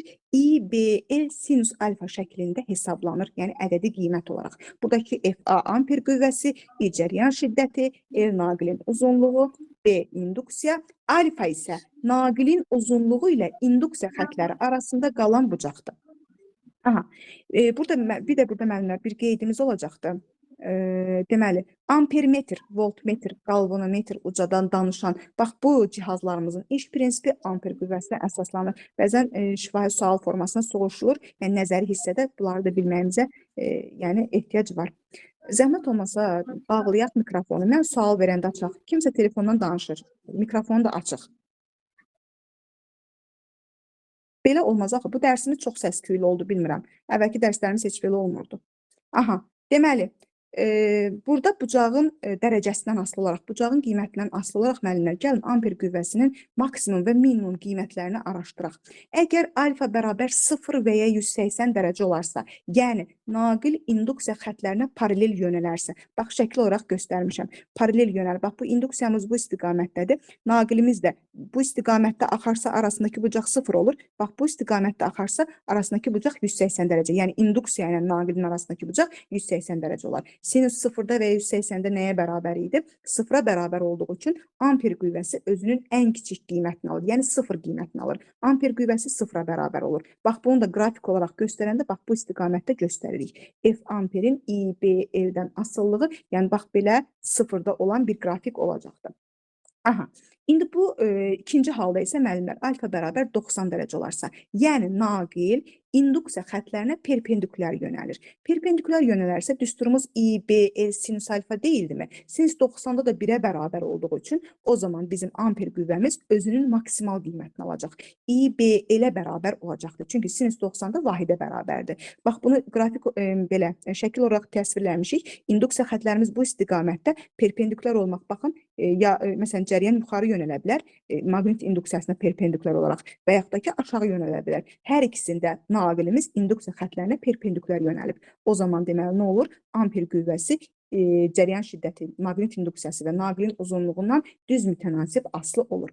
İndi gəlin müəllimlər amper qüvvəsi üçün Solal qaydamızı təyin edək. Solal qaydamızı deyək. Deməli amper qüvvəsini necə təyin edirik? Solal qaydasından təyin edirik. Sol əlimizi elə tuturuq ki, maqnit induksiya xətləri ovucumuza daxil olsun. Bu zaman deməli 4 barmağımız cəryan istiqamətində, 90 dərəcə açılmış baş barmağımız isə amper qüvvəsinin istiqamətində olacaq. Deməli, nə oldu? Sol əlimizdə induksiya xətləri daxil olmalıdır. 4 barmaq cəryan istiqamətində, 90 dərəcə açılmış baş barmaq isə amper qüvvəsinin istiqamətini göstərəcəkdir. İndi gəlin bu nümunələr üstündə göstərək. Nümunələr üstündə göstərək ki, bizə də daha rahat olsun. Aha, birinci halda müəllimlər, baxın, dedik ki, birinci şəklimizdən söhbət gedir. Birinci şəkildə dedik ki, necə təyin edirik? Solal qaydamızda. Sol əlimizi necə açırıq? İndi siz də mənimlə bərabər açın. Bax, 4 barmaq, birinci dedik ki, induksiya ovucumuza daxil olmalıdır. Baxın, mən induksiyanı burada X göstərmişəm. X nə idi? Ovucumun içini görməliyəm. Deməli, o əlimi ilə açmalıyam ki, ovucumun içini görüm. Və 4 barmağımı cəryan istiqamətində göndərəndə 90 dərəcə açılmış baş barmağım mənə amper qüvvəsinin istiqamətini verəcək. Yəni, amper qüvvəsi hansı istiqamətə yönələcək? Bax, yuxarı istiqamətə yönələcəkdir. İndi gəlin ikinci şəklimizə baxaq. Artıq o birisi şəkilləri, cavablarını siz mənə deyəcəksiniz. Deməli, ikinci şəklimizdə yenə ovucumuzu elə açırıq ki, induksiya ovucumuza daxil olsun. Deməli, nöqtə olduğu üçün mən ovucumun, yəni daha doğrusu əlimin üstünü görəcəm. Əlimin üstünü görəcəm. 4 barmağı göndərəcəm cəryan istiqamətində. 90 dərəcə açılan baş barmağım isə mənə amper qüvvəsinin istiqamətini verəcək. Deməli, o zaman amper qüvvəmiz, bax, yönələcək bu istiqamətdən. Bu oldu bizim ikinci şəklimiz. İndi gəlin üçüncü şəklimizə baxaq. Üçüncü şəklimizdə necədir? Müəllimlər, artıq bax, görürükmü? Burada cəryanı artıq nöqtə şəklində veribdir. Yenə fərqi yoxdur. Biz əlimizi, qaydamızı tətbiq edirik. 4 ovucumuzu elə açırıq ki, induksiya ovucumuza daxil olsun. Bax, əlinizi elə tutun ki, elə bilin ki, induksiya xətləri sizin ovucunuzun içinə daxil oldu. Deməli, 4 barmağımızı göndəririk cəryan istiqamətində. O zaman nə olacaq müəllimlər? Baş barmağımız nəyə göstərəcək? Sola. Aha, baş barmağımız hansı istiqamətdə yönələcəkdir? Deməli, o zaman deməli, baş barmağımız yönələcək, bax, bu istiqamətdə, düzdürmü? Aha. Deməli, bu da oldu bizim cəryanımızın, amper qüvvəmizin istiqaməti. İndi gəlin müəllimlər, bu birisinə baxaq, dördüncü şəklimizə. Dördüncü şəklimizə yenə. Deməli, ovucumuzu necə tuturuq? Ovucumuzu elə tuturuq ki, induksiya daxil oldu ovucumuza. 4 barmağımız indi X olanda nə olur müəllimlər? X olanda 4 barmağı necə yönəltməliyəm mən? 4 barmağım necə yönəlməlidir? Aşağı, bizdən şəkil göstərir. Ay, sağ ol. Elə bilin ki, 4 barmağımızı hara göndəririk? Ekrana doğru da, düzdürmü? O zaman amper qüvvəmiz hansı tərəfə yönələcək? Aşağı doğru yönələcək. Bax, bu da oldu bizim amper qüvvəmiz 4-cü nümunəmizdə. İndi gəlin 5-ci nümunəmizə baxaq. İndi 5-ci nümunəmizdə artıq bizə biraz daha da çətinləşdiriblər. Artıq induksiyanı görmürük biz burada. Amma necə təyin edirik? İnduksiya dedik, haradan hara doğru yönəlir? Mən necə göstərim? Eynən isə doğru. Nə olsun göstərim? göstərməklər. Mən özüm təyin edirəm. Bax, mənim induksiyam yönəldi bu istiqamətə, düzdür? N-dən S-ə doğru, düzdürmü müəllimlər? Aha, N-dən S-ə doğru yönəlirsə, o zaman bax, göstərdim. İndi deyirəm ki, əlimi elə tutmalıyam ki, induksiya ovcuma daxil olsun. Induksiya ovcuma daxil oldu. 4 barmağımı cəryan istiqamətində göndərdim. İndi deyin görüm, amper qüvvəsi necə yönələcək? Mənə bax, Şəkil cavabı lazım. müstəvisinə doğru, bizdən şəkilə doğru. Bizdən şəkil müstəvisinə doğru, düzdürmü? O zaman nə olacaq? Nöqtə olacaq, x olacaq. Deməli, X olacaq. X. X olar, müəllimlər, X olar. Bəli, bax, gördünüzmü? Bax, indi bayaqdan heç, məsələn, biz baxmışdıq, görmüşdük, ancaq induksiyanı X şəklində göstərmişdik, cəryan şiddətini X şəklində göstərmişdik. Artıq amper qüvvəsi də nə oldu? Göstərdi ki, bax, bu nümunəmizdə amper qüvvəsi də nə oldu? X formasında oldu. Aha, indi gəlin 6-cı şəklimizə baxaq. 6-cı şəklimizdə isə yenə bizə induksiyanın istiqamətini verməyibdir, amma özümüz təyin eləyərik. Deməli, induksiyamız necə yönələcək? N-dən S-ə doğru, düzdürmü? Bax, bu istiqamətdə yönəldi. İndi müəllimlər, burada deyin görək amper qüvvəmiz. Yaxşı, əlimi tutdum, induksiya ovcuma daxil oldu. İndi 4 barmağımı yönəltdim cəryan istiqamətində. İndi təyin eləyək görək amper qüvvəmiz hara yönəlir? Təsir etmir. Təsir etmədi orada. Paralel. Bəli, çünki müəllimlər, baxın, Burada induksiya 180 ilə cəryan dərəcə uzaq arasında, ona görə sıfıra var. Bəli, baxın, induksiya ilə cəryan şiddətinin arasındakı bucaq 180 dərəcədir. Bir-birinin əksinə yönəlibdir. Deməli, bu zaman, bax, bu cəryana, cəryanın naqilə nə olacaqdır? Amper qüvvəsi təsir eləməyəcəkdir. Amper sıfıra bərabər olacaqdır. Aydın oldu mu bunlar? Təyin elədik bunları da. Aha, indi gəlin baxaq müəllimlər. Görək, bəs paralel cəryanlı naqillərin qarşılıqlı təsiri. Müəllimlər, mikrofonları bağlayaq. Mən nə vaxt sual versəm, zəhmət olmasa onu da açın. Çox səs yaranır. Aha, dedik ki, paralel cəryanlı naqillərin qarşılıqlı təsiri.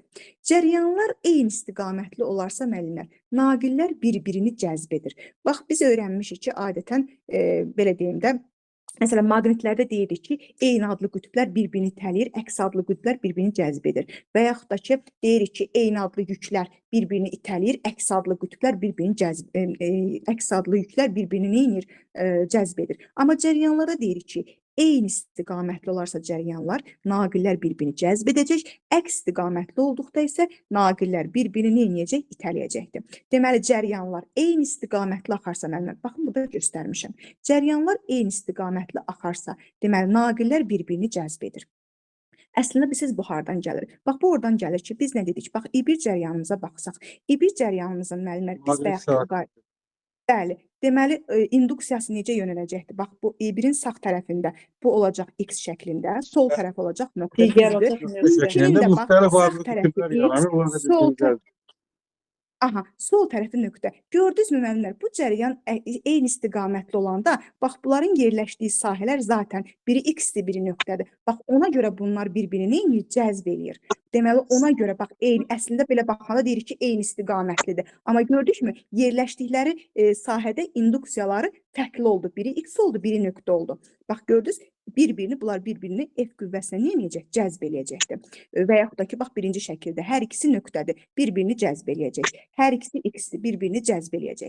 İndi ikinci qaydamızda dedik, cəryanlar əks istiqamətlidir. Əks istiqamətli olduqda naqillər dedik, bir-birini itələyir. Bax, indi yəni gəlin göstərək. Bax ki, ilk cəryanımıza baxırıq. İlk cəryanımızın dedik ki, cəryanın sağı X-dir, solu nöqtədir. O zaman müəllimlər, İ1-in sağı hansı tərəfdir? İ1-in sağı bu tərəfdir də, düzdürmü? Sağ tərəfi bu tərəfdir. Sağı X, solu nöqtə. Gördükmü müəllimlər? İ1 ilə İ2-nin bax, bu sahələri, bax, hər ikisi nöqtə oldu. Maqnit induksiyaları hər ikisi belə deyim də eyni sahədə yerləşdi. Ona görə də bax, bunlar nə edir? Bir-birini dəf eləyirlər. Cəryanlar əks istiqamətli olduqda, deməli, nə oldu? Naqillər bir-birini itələdi. Aha, indi gəlin nümunələrimizə baxaq. Nöqtə sağ əl qaydasına görə qoyulur da, hə? Müəllimlər, bəli, sağ əl qaydasına görə tapırıq. Sadəcə olaraq mən sizə bir praktik qayda dedim ki, cəryanın həmişə sağ tərəfi X olur, sol tərəfi nöqtə olur. Amma belə sağ əl qaydamızda belə idi müəllimə. Deməli, baş barmağımızı cəryan istiqamətində göndərik. Məsələn, bax, gəlin ilkini təyin eləyək. Bax, sağ əllə baxaq. 4 barmağımız, baxın, 4 barmağımızı mən bilmirəm, səsi hiss eləyirsinizmi? 4 barmağımı ekrana tərəf göndərirəm. Bax, ekrana dəyən 4 barmağım olur X. Oradan cəryana dolanıb mən tərəfə gələn 4 barmağım isə olur nöqtə. Sağ əl qaydası aydın oldu. Sadəcə praktik solunu mən sizə dedim ki, məsələn, cəryan bu istiqamətdə axırsa, sağ tərəf olacaq x, sol tərəf olacaq nöqtə. Yəni bu qayda deyil, sadəcə olaraq təcrübələrdən alınan bir nəticədir ki, yəni bu hər zaman özünü doğruldur. İndi sizə hansı rahatdırsa, ondan da istifadə edərsiniz. Yəni təbii ki, daha rahat hər halda bu olar ki, cəryanın sağı x olur, solu nöqtə olur. İndi sizə hansı rahatdır? Sağ əl qaydasına tətbiq eləyərsiniz, eləyə bilərsiniz sağ yivli vurğu qaydasında və yaxud da ki, praktik solda sizə hansı rahatdır. İndi gəlin nümunələrə baxaq müəllimlər. Məsələn, nümunələrdə tutaq ki, cəryanlarımız verilib bizə I1, I2, I3 cəryanları verilir. Məsələn, tutaq ki, deyir ki, I1 cəryanına təsir eləyən, deməli, qüvvəni, yekun qüvvəni göstərin. Deməli, o zaman nə edirik? Bax, nə dedik biz? Məsələn, tutaq ki, bax, 1-ə baxırıq. Bir cəryanında yekun əvəzləyici qüvvəni tapmaq istəyirik. Necə tapaq o zaman? Bax, dedik ki, tutaq ki, 1 ilə 2-nin qarşılıqlı təsirinə baxırıq. 1 ilə 2 əks istiqamətdir. Düzdür cəryanlar? Biri x-dir, biri nöqtədir. Əks istiqamətdə axırlar. X ilə nöqtə olanda, əksi olanda niyə niyəcəklər müəllimlər bir-birini? İtələnəcək. İtələnəcək. Müəllimlər, qaydada nə dedik? Dedik, əks istiqamətli olanda bir-birini itələyir, düzdürmü? O zaman nə olacaq? Bax, 2-nin 1-ə təsiri bu istiqamətdə olacaq, düzdür? İndi yaxşı, bu oldu 2-nin 1-ə təsiri. İndi 1 ilə 3-ə baxıram. 1 ilə 3 eyni istiqamətlidir. Eyni istiqamətli olanda nə edir? Bir-birini cəzb edir. Bax, belə göstərməliyəmmi bunu? O zaman mənim yekun 1-ə təsir edən yekun əvəzləyicim, bunu başqa rənglə göstərək. Yekun əvəzləyicimiz bax, bu istiqamətdə olacaqmı? Bax, belə. Bax, bu oldu bizim F-imiz. İndi yaxşı, gəlin ikinciyə təyin eləyən, ikinciyə təsir eləyən tapaq. Deməli, bax, yenə 1-dən 2-yə baxıram mən. İndi 2-yə baxırıq müəllimə. Bax, bura təsir eləyən əvəzləyici qüvvəni tapacaq. 1-dən 2 əks istiqamətlidir. Əks istiqamətli olanda nə edirdi? İtələyəcək. 2-dən çıxır gedir. Əks istiqamətli olanda nə oldu müəllimlər? Aha, bu istiqamətli olurmu? Yaxşı. İndi yenə 2 ilə 3-ə baxırıq. Onda necə olacaqdı 2 ilə 3-də? O da itələyəcəkmi? Yəni bu ikini mən biraz itələyəcək. Bu ikini bu tərəfdən yazaq. Daha rahat görsənsin. Aha, o zaman nə olacaqdı? Bu da bunu itələyəcək. Düzdür bu istiqamətdə. Yekun əvəzləyicimiz o zaman nə olur? Yəni bunu başqa rənglə göstərək. Yekun əvəzləyicimiz də bax oldu, bax bu istiqamətdə. Aydın oldu mu? Bax bu da oldu bizim F-imiz. Yaxşı. İndi gəlin başqasına baxaq. Bunlar artıq eyni oldu. Məsələn, ikinciyə baxaq. İkincidə belə bir şəkil verilibdir. Deyir ki, bir nöqtəsinə təsir edən əvəzləyici qüvvəni tapın. İndi bunu siz tam sərbəst eləyirsiniz. Mənə axırda sonuc olaraq hansı istiqamətə yönəlir, onu deyirsiniz.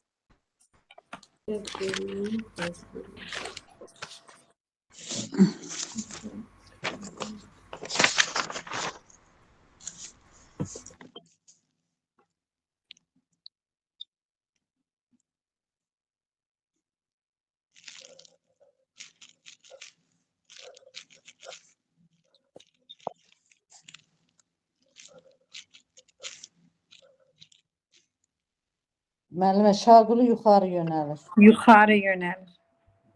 Bəli, şaquli yuxarı yönəlir. Aha, indi yaxşı, gəlin bir yerdə baxaq.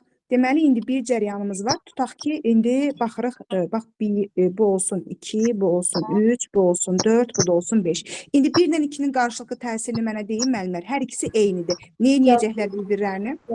Cəzb eləyəcək. Aha, deməli o zaman bu istiqamətdə göstərməliyəmmi bunu? Bax, bu istiqamətdə, düzdür? Aha, yaxşı, indi 1 ilə 3-ə baxıram. 1 ilə 3 də eyni istiqamətlidir. Bu da cəzb eləyirmi? Bunu da göstərdim. İndi gəlin rəngi dəyişək, o birisini göstərəndə daha dəqiq olsun. Yaxşı, indi 1 ilə 4-ə baxıram. Əks istiqamətli. Nə edəcək? İtələyəcək. O zaman hansı istiqamətdə? 3-ə doğru göstərirəndə, düzdürmü bunu itələdi bu istiqamətdə? Yaxşı, indi 2 ilə 5-ə baxıram, yenə əks istiqamətlidir. Nə edəcək? Bax, bu da bu istiqamət eləyəcəkmi? Aha, deməli o zaman müəllimlər, baxın, yekun olaraq əvəzləyicimiz hansı istiqamətdə yönəldi? Yekun olaraq əvəzləyicimiz, bax, olacaq, bax, yuxarı istiqamətdə. Bax, oldu. Aha, bax, bu istiqamətdə oldu. Aha, indi gəlin 3-ü təyin eləyək. 3-cü nümunəmizə baxaq.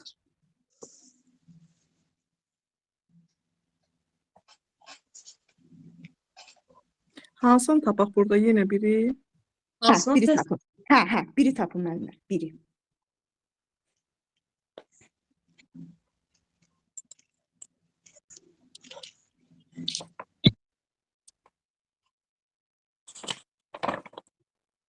Sola yönəlir. Sol tərəfə yönəlir.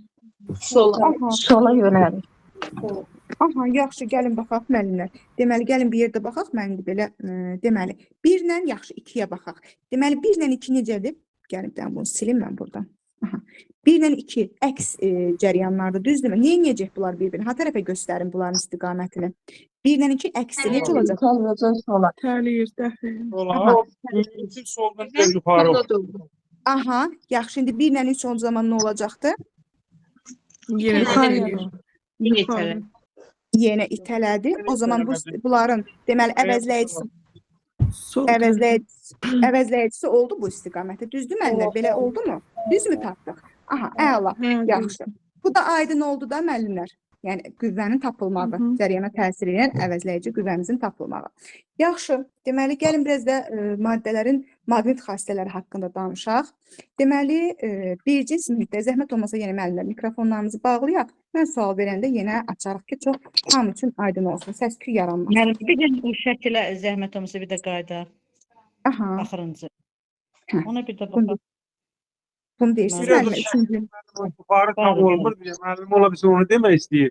3-ün 1-ə təsiri biraz meyilli olur da sol tərəfə yer olmalı. Tam yuxarı olmalı deyir. Ola bilər. Hə, ola bilər. Hə, Yəqin ki, ola bilər. Biraz meyilli çəkmişəm. Hə. Aydın müəllimə, bildim, başa düşdüm nə demək istəyirsiniz. Təzədən çəkək şəklimizi. Şəkil pozun, ortasından çəkin elə alınacaq. Aha, Bu yuxarı yönələn pozun ikisinin ortasından çəkin sol istiqamətdə, yəni elə olacaq. Və sizin rəsmi olmasın. Yaxşı. Gəlin çək. Aydın oldu. Müəllim, aydındır. Aydındır mı müəllimə? Yaxşı. Bəli. O zaman gəlin o birisinə baxaq. Daha doğrusu maddələrin maqnit xassələri haqqında danışaq. Deməli, maddələrin maqnit xassələri. Bir cins mühitdə maqnit induksiya vektorunun modulunun vakuumdakı maqnit induksiya vektorunun modulundan neçə dəfə fərqləndiyini göstərən kəmiyyətə mühitin maqnit nüfuzluğu deyilir. Deməli, mü bərabərdir B bölünmüş B0. Biz bunu elektrik sahəsində olanda necə deyirdik müəllimlər? Elektrik sahəsində yazanda isə yazırdıq ki, Y0 bölünmüş Y yazırdıq. Düzdürmü ki, vakuumdakının mühitdəkindən neçə dəfə böyük olduğunu göstərən kəmiyyətə. Aha, indi gəlin, deməli, burada dedik ki, mü vahidsiz kəmiyyətdir. Yəni, vahidi yoxdur, adsız kəmiyyətdir. Aha, deməli, B oldu, hansı? B oldu, deməli, mühitdəki maqnit induksiya vektorumuz, B0 isə oldu vakuumdakı maqnit induksiya vektorumuz. Deməli, maddələr maqnit nüfuzluğunun qiymətinə görə 3 qismə bölünür, 3 yerə bölünür. Diamaqnitlər, paramaqnitlər və ferromaqnitlər. Deməli, gəlin görək müəllimlər, diamaqnitlər hansı maddələrdir? Diamaqnitlər maqnit nüfuzluğu vahiddən kiçik olan maddələr diamaqnitlər adlanır. Yəni, şərti bu formadadır. Deməli, mü kiçikdir 1. Bu formada olan maqnitlər, deməli, maqnit nüfuzluğu vahiddən kiçik olan maqnitlərə, maddələrə diamaqnitlər deyirlər. Məsələn, nəyə misal göstərə bilərik? Kuprum, argentum, məsələn, bunları misal göstərə bilərik ki, bunlar diamaqnitdir. Maqnit nüfuzluğu vahiddən kiçikdir. Bir də var paramaqnitlərimiz. Paramaqnitlər nədirlər? Bəs paramaqnitlər deməli, maqnit nüfuzluğu vahiddən, belə deyim də, cüzi böyük olan maddələrdir. Mü böyükdür 1. Bunlar adlanır deməli paramaqnitlər. Bunlara məsələn misal ola bilərik, alüminiumu göstərə bilərik, litiumu göstərə bilərik. Deməli bunlar adlanır paramaqnitlər. Paramaqnitlərdə məxsusi maqnit sahəsi xarici sahə ilə eyni istiqamətdə olur və onu cüzi miqdarda gücləndirir. Cüzi miqdarda. Paramaqnitlər sabit maqnit tərəfindən zəif cəzb olunan maddələrdir. Aha, bir də var ferromaqnitlərimiz. Bəs ferromaqnitlər nədir?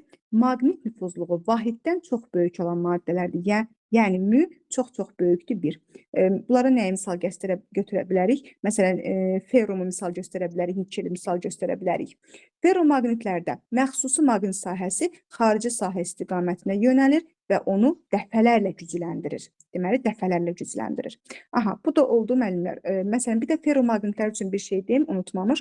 Ferromaqnitlər üçün elə bir temperatur var ki, həmin temperaturdan yuxarı temperaturda onun ferromaqnit xassəsi yox olur. Bu temperatur Curie temperaturu adlanır. Məsələn, dəmir üçün Curie temperaturu 769 dərəcə Selsidir. Temperatur bu qiymətdən yuxarı olanda dəmir ferromaqnit xassəsini itirir, artıq paramaqnitə çevrilir. Aha. İndi müəllimlər bir də gəlin baxaq, biz amper qüvvəsi haqqında danışdıq. İndi gəlin bir də danışaq yüklü zərrəciklərin maqnit sahəsində hərəkəti. Yəni burada da bizim danışacağımız qüvvəmiz Lorentz qüvvəsidir. Cəryanlı naqilə maqnit sahəsi tərəfindən qüvvə təsir eləyir. Cəryan yüklü zərrəciklərin nizamlı hərəkətidir, biz bunu bilirdik. Deməli, hərəkət edən yüklü zərrəciklərə maqnit sahəsi tərəfindən qüvvə təsir eləyir və həmin qüvvə də Lorentz qüvvəsi adlanır. Lorentz qüvvəsinin modulu zərrəciyin yükünün miqdarı, sürəti, maqnit induksiya vektorunun modulu və zərrəciyin hərəkət istiqaməti ilə maqnit induksiya vektoru arasındakı bucağın sinusu hasilinə bərabərdir. Yəni F Lorentz bərabərdir QVB sinus alfa. Yaxşı, gəlin müəllimlər baxaq görək Lorentz qüvvəsi nə zaman sıfır olar, hansı hallarda sıfır olar? Müəllimlər, bax bura daxil olan kəmiyyətlər hansılardır? Yük, sürət və induksiya, düzdürmü? Bax, zərrəciyin yükü sıfır olarsa, təbii ki, yükün yerinə sıfır yazsaq, Lorentz qüvvəsi sıfır olacaq. Sürət sıfır olarsa, təbii ki, yəni sükunət hal olarsa, deməli o zaman nə olacaqdır? Lorentz qüvvəsi sıfır olacaq. Və induksiya sıfır olarsa, o zaman da yenə Lorentz qüvvəsi sıfıra bərabər olacaqdır. İndi burada, yəni amper qüvvəsində olduğu kimi, Lorentz qüvvəsində də burada xüsusi hallarımız var bizim. Nə zaman Lorentz qüvvəsi sıfır olar, nə zaman maksimal olar. Alfa bərabər 0 və ya 180 dərəcə olarsa. Müəllimlər, kimdəsə mikrofonu açıqdır, xahiş edirəm onu bağlayın, səs gəlir. Deməli, alfa bərabər 0 və ya 180 dərəcə olarsa, o zaman induksiya xətləri zərrəciyin istiqamətinə, hərəkət istiqamətinə paralel olacaq və bu zaman paralel olan sinus 0-da və ya 180-də nəyə bərabərdir? 0-a bərabər olduğu üçün Lorentz qüvvəsi 0-a bərabər olacaq. Yəni, zərrəciyə qüvvə təsir etməyəcək.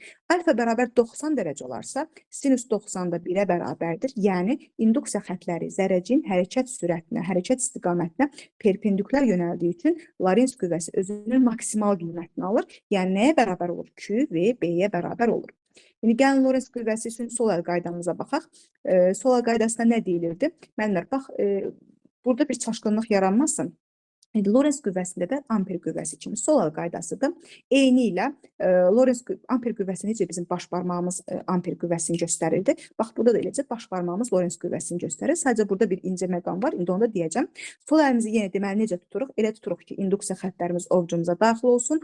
4 barmağımız zərrəciyin hərəkət sürətini göstərməlidir. Baş barmağımız Lorentz qüvvəsini göstərməlidir. Sadəcə olaraq buradakı bizim bir qeydimiz var. Qeydimiz nədən ibarətdir? Zərrəcik bir müsbət yüklü ola bilər, bir mənfi yüklü ola bilər. Müsbət yüklü olanda heç bir fərqli bir məqam yoxdur. Elə eyni ilə sol əl qaydasının zərrəciyimizin istiqamətini təyin edirik. Amper qüvvəmizin istiqamətini təyin edirik. Amma əgər yükümüz mənfi işarəli olarsa, o zaman yenə müsbət yükü tapdığımız kimi Lorentz qüvvəsinin istiqamətini tapıb da əksini götürürük. Məsələn, tutaq ki, müsbət yük olarsa, əgər Lorentz qüvvəsi yuxarı yönəlirdirsə, baxırıq ki, bu mənfi yükdür. Deməli, o zaman aşağı istiqaməti götürəcək, əks tərəfi. Nümunələrimizdə bunu bir daha dəqiq üstündən keçək. Daha rahat, daha aydın olsun. Deməli, nümunəmiz birinci nümunəmizə baxırıq. Dedik ki, baxın, birinci nümunəmiz budur. Birinci nümunəmizdə baxaq, dedik ki, sol əlimizi tutmalıyıq. Birinci qaydamız sol əldən gəlir. Sol əlimizi elə tuturuq ki, induksiya xətləri ovcumuza daxil olsun. X göstərdiyim üçün ovcumun içini görməliyəm. Deməli, ovcumun içini açdım. İnduksiya xətləri ovcumun içinə daxil oldu. 4 barmağı göndərdim sürət istiqamətində.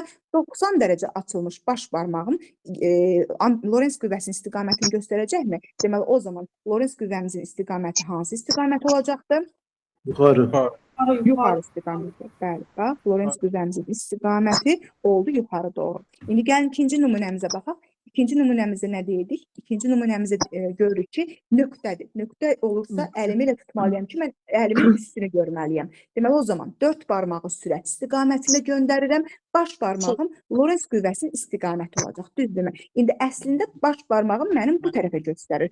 Amma mənfi yük olduğu üçün, müəllimlər, tapdığımın əksini götürəcəm. Tapdığımın əksini götürdüm. Deməli, bu da oldu mənim Lorentz qüvvəmin istiqaməti. İndi gəlin üçüncü şəklimizə baxaq. Üçüncü nümunəmizdə yenə artıq deməli induksiyamızın istiqamətini baxıram mən. Ovcumu elə tuturam ki, induksiya mənim ovcuma daxil olsun. 4 barmağı göndərdim sürət istiqamətində. Baş barmağım necə yönəlir müəllimlər? Baş barmağım mənə doğru yönəlir, düzdürmü? Deməli, əslində nöqtə olmalıdır. əslində nöqtə olmalıdır. Amma mənim zərrəciyim mənfi Mənfi işarəli olduğuna olduğu üçün deməli o vurma zaman olsun. Lorentz qüvvəmiz olacaq x, düzdürmü? Bax, Lorentz qüvvəmizin istiqaməti oldu x. Mənfi yük olduğu üçün nöqtənin əksi olacaq x. İndi gəlin dördüncüyə baxaq. Dördüncüdə artıq mənə induksiyanın istiqamətini verməyibdir. Özüm təyin eləməliyəm. Deməli, nə olacaq? N-dən S-ə doğru. İnduksiyamı göstərdim. Aha, indi yenə 4 barmağımı, daha doğrusu ovcumu elə açıram ki, induksiya ovcuma daxil olsun.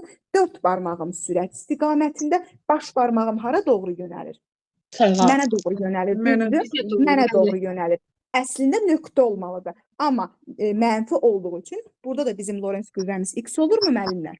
X olur. X olacaq. Bax, Lorentz qüvvəmizin istiqaməti oldu x. İndi gəlin 5-ci nümunəmizə baxaq. 5-ci nümunəmizdə necədir? Yenə. İndi müəllimlər, bax görürsünüz, artıq nə maqnit verməyiblər, nə də ki istiqamət verməyiblər, induks cəryan veriblər. İndi özüm təyin eləməliyəm. Bəli, cəryanımın sağ tərəfi oldu x. Elə mənə sağ tərəf lazımdır, heç sol tərəfi göstərmirəm. Mənim zərrəciyim sağ tərəfdədir, yəni x olan tərəfdədir. Yenə nə edirəm? Ovcumu elə açıram ki, induksiya ovcuma daxil olsun. X demək, deməli ovcumun içini görməliyəm.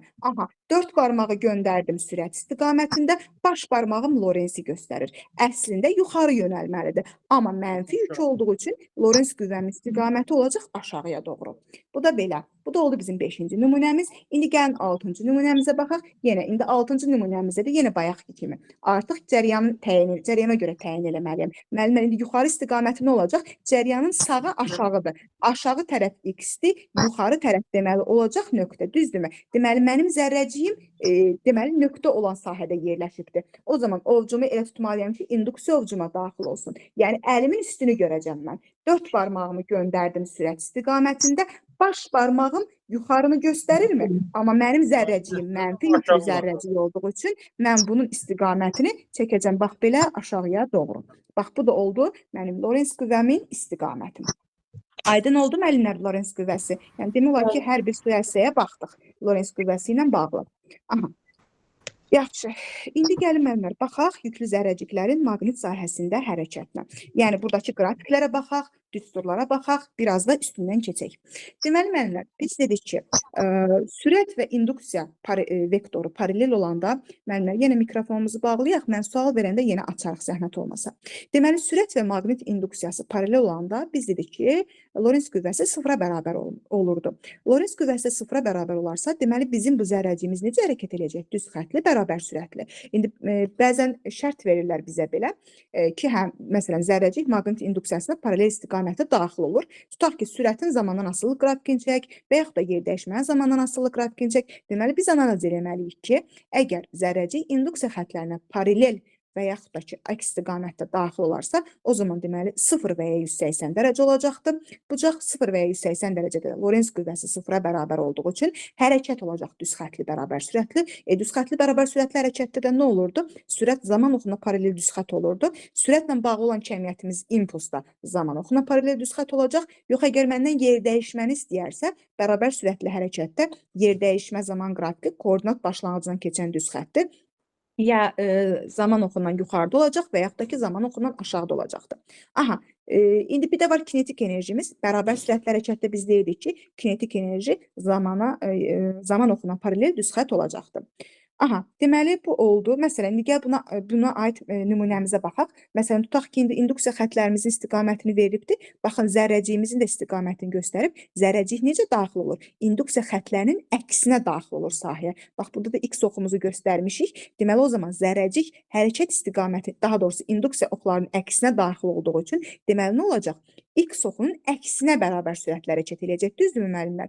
X oxunun əksinə bərabər sürətlə hərəkət etdiyi üçün, bax, mənim qrafikim zaman oxundan aşağıda paralel düz xət olacaqdır. Yəni, sürət zaman qrafikim, eləcə də impuls zaman qrafikim və yaxud da yer dəyişmə zaman qrafikim isə zaman oxundan aşağıda koordinat başlanğıcından keçən düz xət olacaq. Kinetik enerjimiz isə deməli, nə olacaqdır? Zaman oxuna paralel düz xət olacaqdır. Aha. Deməli, ikinci halda bu paralellik şərti idi. İndi bir də perpendikulyarlıq şərtimiz var axı. Perpendikulyarlıq şərtimizə deyirdik ki, Lorentz qüvvəsi özünün maksimal qiymətini alır. Lorentz qüvvəsi maksimal qiymətini almaq nə deməkdir? Yəni, Q və B-yə bərabər olur.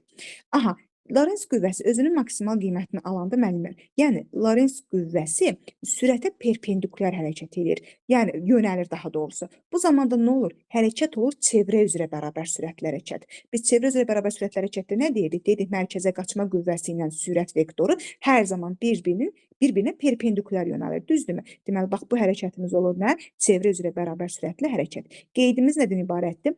Çevrə üzrə bərabər sürətli hərəkətdə Lorentz qüvvəsi mərkəzə qaçma qüvvəsi rolunu oynayır və həmişə çevrənin mərkəzinə doğru yönəlir. Məsələn, burada mən bəzən testlərdə rastımıza çıxır. Sadəcə zərrəciyi göstərirlər burada. Mənfi və ya müsbət olduğunu göstərirlər. Ya deyirlər sürətin istiqamətini tapın, ya deyirlər qüvvənin istiqamətini tapın. Qüvvənin istiqamətini onsuz da bilirik. Hər zaman mərkəzə doğru yönəlir. Dedik ki, çevrə üzrə hərəkətdə Lorentz qüvvəsi mərkəzə qaçma qüvvəsinin rolunu oynayır. O zaman baxırıq ki, buradakı zərrəciyimiz hansı sahədə yerləşib? X-dir. O zaman X-dirsə, deməli, nə etməliyik? Məsələn, tutalım ki, sürətin istiqamətini təyin eləmək istəyirik. Düzdür? İndi elə bilin ki, burada sürətin istiqaməti verilməyib. Mən şəkli hazır formada vermişəm. Deməli, X-dirsə, deməli, ovcumu elə açmalıyam ki, induksiya ovcuma daxil olsun. Düzdürmü? İnduksiya ovcuma daxil oldu. Bu zaman deməli baş barmaq aşağı doğru yönəlibsə, Lorentz qüvvəsi, indi elə bilin ki, heç müəllimlər sürət yoxdur. Mən sürəti təyin edirəm. Lorentz qüvvəsi aşağı doğru yönəlibsə, deməli mənim 4 barmağım zərrəciyin sürətin istiqamətini göstərməlidir. Əslində zərrəciyin sürətin istiqaməti bu istiqamətdədir. Düzdürmü? Sadəcə mənfi yüklü olduğu üçün əksini götürürük ki, deməli zərrəciyimizin istiqaməti bax bu istiqamətdə olacaqdır. Aha. Deməli, çevrə üzrə hərəkətdə dedik ki, Lorentz qüvvəsini biz eyni zamanda mərkəzə qaçma qüvvəsinə dedik, nə edir? Bərabər götürürük də. O zaman yaza bilərikmi? F Lorentz bərabərdir MA-ya. Lorenzin yerinə Lorentz qüvvəsi sürətə perpendikulyar yönəldiyi üçün, deməli, o zaman 90 dərəcə olur. 90 dərəcədə deməli nə olur? QVB qiymətini alır. Düzdür, müəllimlər? Lorentz qüvvəsinin yerinə QVB yazsaq və MA-ya bərabərləşdirsək, biz bilirik ki, çevrə üzrə hərəkətdə mərkəzə qaçma təcilinin düsturu necədir? A bərabərdir V kvadratı bölünmüş R-dir. Buradan A-nın yerinə V kvadratı bölünmüş R yazsaq, deməli, məsələn, hər tərəfdən V-lərimizi ixtisar eləsək, məsələn, buradan radius üçün belə bir düstur alırıq. R bərabərdir MV bölünmüş QB. Məsələn, burada mən MV-ni impulsdan ifadə eləsəm, MV bilirik ki, impulsa bərabərdir. Deməli, MV-nin yerinə impulsu yazsam, P yazsam, düsturumuz P bölünmüş QB şəklinə düşür və yaxud da ki, müəllimlər, bizim kinetik enerjimizlə, məsələn, impulsu ifadə eləyə bilərikmi? Kinetik enerjimizin düsturu necədir? Impulsla da var, kütlə ilə, sürətlə də asıllıq düsturumuz var, düzdür?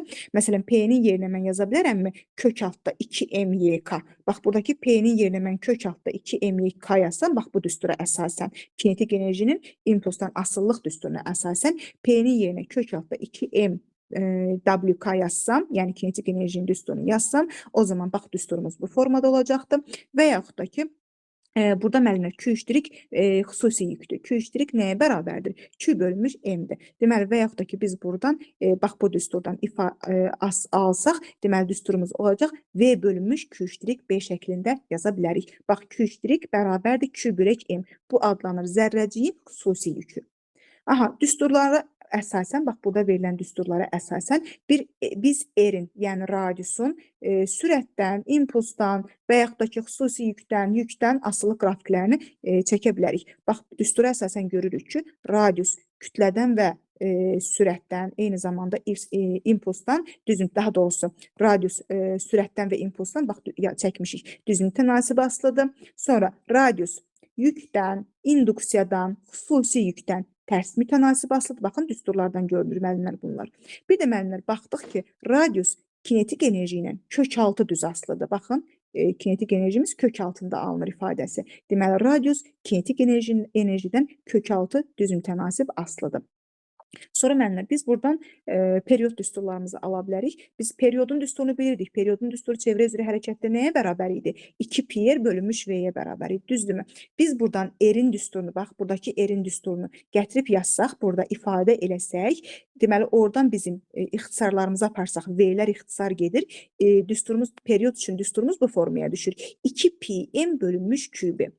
Deməli, müəllimlər, period, tezlik və bucaq sürəti. Radiusdan, sürətdən, impulsdan, kinetik enerjidən asılı deyil. Onlar sadəcə asılıdır yükdən və asılıdır kütlədən.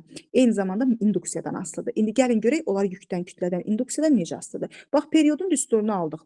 Kütlədən düz mütənasib asılıdır, yükdən və induksiyadan tərs mütənasib asılıdır. Eyni zamanda tezlik də periodun tərsidir. Əgər period 2 pm bölünmüş QB-dirsə, tezlik onun tərsi olacaq. Düzdürmü? Olacaq QB bölünmüş 2 pm.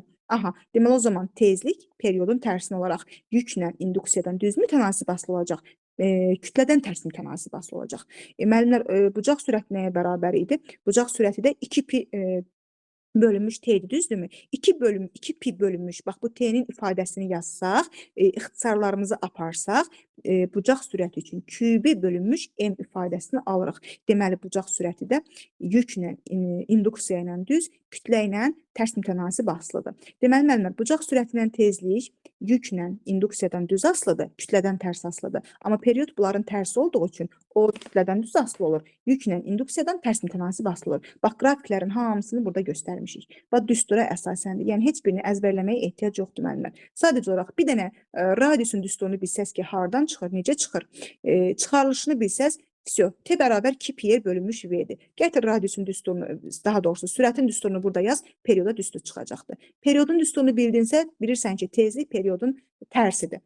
O zaman avtomatik düsturu yaza bilirik period üçün. Tezlik də nədir? 2 pi bölünmüş T'dir. Yaz 2 pi bölünmüş T'nin yerinə də bunu yazsan, QB bölünmüş M düsturunu alırıq. Yəni, düsturları əzbərləməyə ehtiyac yoxdur. Sadəcə hardan gəldiyini bilsək, yəni yerinə qoyub yazacağıq. Aha, bir də müəllimlər, ən çox deməli istifadə olunur Lorentz qüvvəsinin kinetik enerjidən asılılığı. İndi gəlin görək o kökaltı asıllıq hardan gəlir? Əslində bayaq yazmışdıq.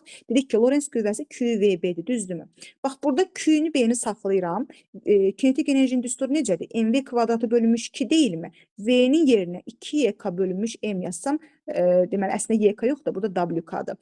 WK bölünmüş M yazsam, deməli, nə alınır müəllimlər? Lorentz qüvvəsi, bax, kinetik enerjidən kökaltı asılıdır. Bax, bu hər zaman belədir. Lorentz qüvvəsi kinetik enerjidən kökaltı asılıdır.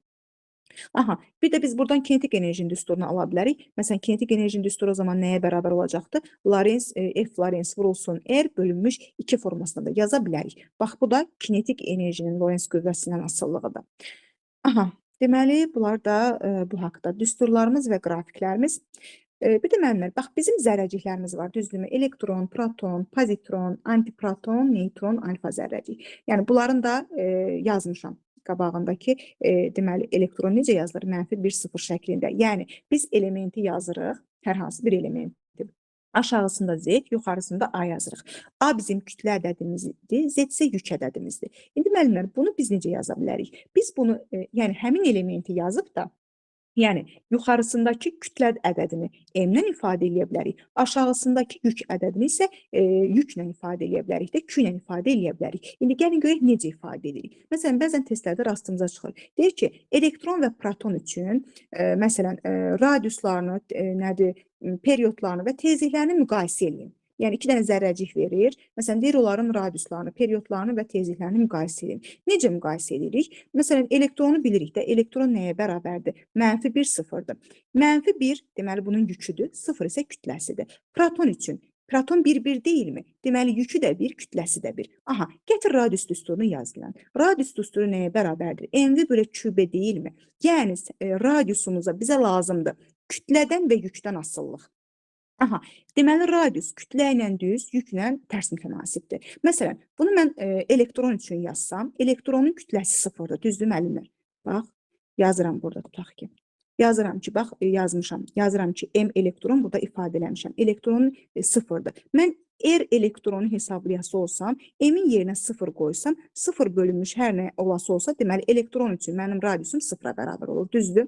İndi bunu proton üçün yazsam, protonda nəyə bərabərdir? Bəs kütləsi də 1-dir, yükü də 1-dir. Protonun radiusu olacaq 1, düzdür? Deməli, bunu ifadə elədim. Deməli, protonun radiusu, bax, burada yazmışam, müqayisə eləmişəm, elektronun radiusundan böyük olacaqdır. İndi gətirin bunun periodlar üçün yazaq. Məsələn, elektronun dedik ki, ümumiyyətlə period kütlədən düz, yükdən tərs mütənasib asılı. Düzdür? O zaman yenə elektronun kütləsi 0 daxı. 0-ı nəyə bölsək 0 verəcək. Deməli, elektronun periodu da 0 olacaq, amma protonun periodu 1-ə bərabər olacaq. Çünki 1 bölünmüş 1-dən, bax, yükü də 1-dir, kütləsi də 1-dir. 1 bölünmüş 1-dən yenə protonun periodu elektronun periyodundan böyük olacaq. Bax, bunda burada müqayisə eləmişik. İndi artıq heç tezlikdə düstura baxmağa ehtiyac yoxdur. Periodda tapdıq ki, elektronun deməli periodu protonun periyodundan kiçikdir, düzdürmü? Tezlik onsuz da periodun tərsidir. Deməli, o zaman elektronun tezliyi protonun tezliyindən nə olacaqdır? Böyük olacaqdır. Bax, bunu da təyin eləmiş olduq. Aha. Gəlin o zaman baxaq. Bunları bu formada müqayisə elədik. İndi müəllimlər, bir də var kütlə spektroqrafı. Kütlə spektroqrafı nədir? Yüklü zərrəciklərin xüsusi yükünü və ya kütləsini ölçən cihazdır. Deməli, kütlə spektroqrafı nə oldu? Yüklü zərrəciklərin xüsusi yükünü və ya kütləsini ölçən cihazdır. Necə ölçürlər zərrəciyin xüsusi yükünü və ya kütləsini? Bax, zərrəcik bu istiqamətdə sahəyə daxil olur, düzdürmü? Bax, burada mən 1, 2, 3 nöqtələri göstərmişəm. Bax, bu zərrəciyin o hərəkət trayektoriyasına görə radiusu təyin edirlər. Bax, məsələn, tutaq ki, 1-in radiusu bu qədərdir, məsafəsi. Tutaq ki, 2-nin məsafəsi bu qədərdir, 3-ün məsafəsi bu qədərdir, düzdür. Deməli, o zaman ən böyük radius hansındadır? 3 nöqtəsindədir, sonra 2 nöqtəsindədir, sonra 1 nöqtəsindədir. Bax, bir dənə radiusu təyin edirlər müəllimlər. Digər kəmiyyətlər o radiusa görə müqayisə edirlər. Biz nə dedik? Dedik ki, radiusla yük tərs mütənasib idi. Radiusla xüsusi yük tərs mütənasib idi. Amma radiusla kütlə düz mütənasib asılı idi. Düsturumuzda var idi. R nəyə bərabər idi? Baxın, R bərabər idi. EMV bölünmüş QB idi, düzdür. Xüsusi yüklə də yazası olsaq, Q-nin yerinə Q' bölünmüş M yazarıq, düzdürmü? Deməli, o zaman kütlə ilə düzdür, baxın. Bir dənə kütlə ilə düzdür. Məsələn, radiusları yazandan sonra avtomatik ona uyğun yaza bilərik ki, M3 böyükdür M2, o da böyükdür M1-dən. Radiusu yazdınız mı? Kütlə ilə düz asılıdır. Bax, bunu da tez qeyd edin, yazın getsin. Sonra, amma, məsələn, xüsusi yükü və yaxud da yükü istəyirsə, tərs mütənasib yazın. R3 böyük, R2 böyük, R1 deyilmi? O zaman tərsinə yazın. Q1 böyük, Q2 böyük, Q3 olacaq. Eləcə də Q' böyük, Q1' böyük, Q2', o da böyük olacaq Q3'. Deməli, bir dənə radiusları təyin eləyəndən sonra digər kəmiyyətləri radiusa uyğun olaraq araşdıra bilirik ki, hansı böyükdür, hansı kiçikdir. Deməli, bu da oldu kütlə spektroqrafında radiusa görə xüsusi yükün, kütlənin təyin olunması. Deməli, kütlə spektroqrafının ilk prinsipi maqnit sahəsinin hərəkət edən yüklü zərrəciklərə təsirinə, yəni Lorentz qüvvəsinə əsaslanır. Deməli, kütlə spektroqrafının ilk prinsipi Lorentz qüvvəsinə əsaslanır. Testlərdə qarşımıza çıxacaq bir sualdır. Deməli, müəllimlər, maqnit sahəsi, maqnit induksiyası, amper qüvvəsi, Lorentz qüvvəsi, yüklü zərrəciklərin maqnit sahəsində hərəkəti, yəni mövzumuz bundan ibarətdir.